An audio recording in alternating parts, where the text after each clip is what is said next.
ए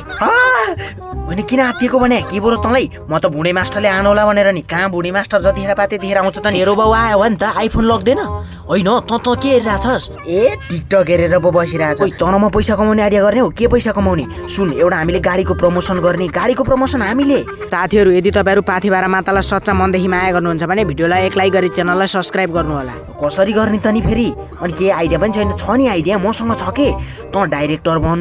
म चाहिँ एक्टर बन्छु ए तँ एक्टर बन्नी ल त्यसो भने एउटा कारको एउटा सोरुम खोज्न त नि त्यहीँ गएर भिडियो सुट गरौँला साँच्चै हो त साँच्चै त भने हो त नि लु एउटा कारको सोरुम खोज जाउँ ल कस्तो देखिरहेछ अलिक हिरो जस्तो देखिरहेछ ल अब रेडी हो नि सबै रेडी हो सर रेडी ल सुन 1 2 3 गो भन्छु त एक्टिङ गरेर सुरु गर्नु ल 1 2 3 गो ल ओके सुरु गर ल ल ल ल क्यामेरा रेडी ल एक्सन आज हामी पछाडि छौँ एउटा 45 करोडको कारमा सर यो कार कतिमा बेच्नुहुन्छ हजुरहरूले सर हामी यो कार किन्न चाहन्छौँ ए यार मैले त डाइलगै बिर्सेँ के थियो मेरो डाइलग सुन्नु त सर हजुरले भन्नुपर्ने थियो 45 करोड पर्छ यो कारलाई चाहिँ होइसरी भनेर तपाईँको डाइलग थियो सम्झिनुहोस् न सर बिर्सिएछु के सम्झिनु हेत्तेरिका यस्ता मुजीलाई पनि एक्टर बनाएको अर्को एक्टर खोज